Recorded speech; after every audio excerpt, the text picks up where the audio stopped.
If you see the blue man walk, mind to him you do not talk. For if you see the blue man smile, your sweet song will hear the file. Samuel Douglas drove home from town, taking the main highway instead of the usual black roads that he was particular to. He hadn't had much business in town, so his visit was short and sweet, spending time talking to the other men who farmed the area. The last few holdouts who hadn't been bought out by any of the big conglomerates yet. It wouldn't be too long before Ned Harrison sold though. Crops weren't doing well. Sick child in bed. Sell the land and get a pretty check in the mail. Maybe they'd even let you stay on and work the land. Sam shook his head.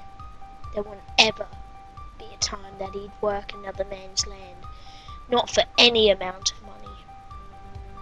His was his, and had been in his family since folks started coming out here to the Midwest, and he'd be damned if he was going to be the one that let it go. Sam groped for the apple that was rolling around on the seat next to him. Part of Sarah's big project to get him to start eating right. Loaded him up with all kinds of fruit and vegetables before he went anywhere, so he'd get into the habit of it, she said. He finally grabbed a hold of the apple without taking his eyes off the road and took a bite. He never admitted it, but she was right. Damn fruit was growing on him. He snorted aloud at his wordplay and thought about telling Sarah later. His thoughts drifted away as he saw a figure walking along the roadside, picking its way through the ditch, and the weeds, and the water.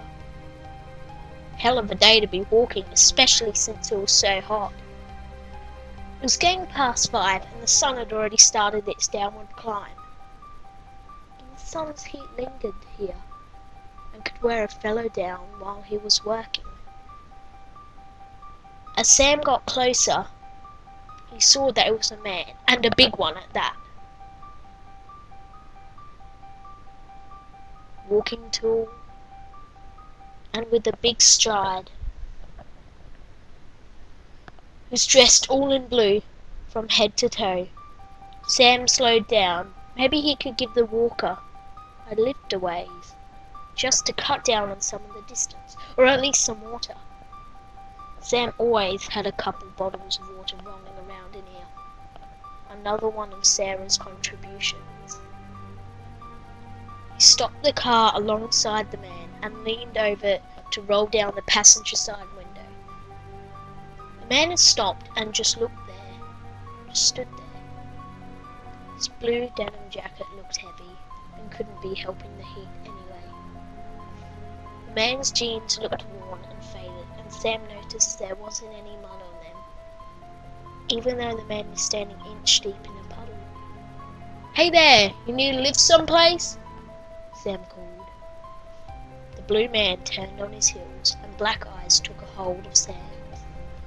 The blue man smiled a radiant smile, showing almost every single one of his teeth.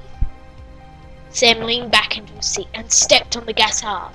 The car roared forward and clouded the blue man with dust. Sam looked into the rearview mirror, would have seen the man walking on as if nothing had happened. The smile fallen away like a lead weight. But Sam, startled, was far beyond caring and just kept on home, not speeding, but driving purposefully, all the way up to his house. He parked out front, next to their lone tree, where he always parked and got out of the car. His apple lay forgotten on the floor, a single bite taken out of it. Sam walked stiffly up to the house, one foot in front of the other. He stopped on the front porch, his heavy tread shaking the wood planks. He bent down and began to rummage in the old toolbox Daddy always kept there, and Sarah was always putting back into the shed where it belonged. He found the hammer he was looking for and opened the screen door and walked into the house, the hammer hanging loosely from his right hand. Sarah was in the kitchen preparing something for dinner. Sam didn't know or care what it was. The sun caught her faded blonde hair as her head turned and she opened her mouth to greet Sam, a smile beginning at the corners of her mouth. She stopped when she saw his eyes though. They weren't Sam's. Not anymore. The eyes she saw in Sam's face were black, impossibly black and dead. Sam's grip tightened on the hammer and he brought it up and around and down. The first blow followed by a scream. The second silenced it. A third. Fourth. Fifth. He didn't stop until the handle splintered and broke in his hand. He walked into the dining room and reached for the top of the cabinet, pulling down the shotgun in one smooth motion. He loaded it methodically, mechanically. He held the barrel at his chin with his left hand. Reaching with his right, he struggled to reach the trigger, his fingers brushing at once, twice, 3 times, before he was able to bridge the gap. And then his face was gone. Neighbours couldn't explain it. The police didn't bother to try. They were so much in love, people said. Did he cheat? Did she? They all asked why. It's just the way things are sometimes. Was the only answer.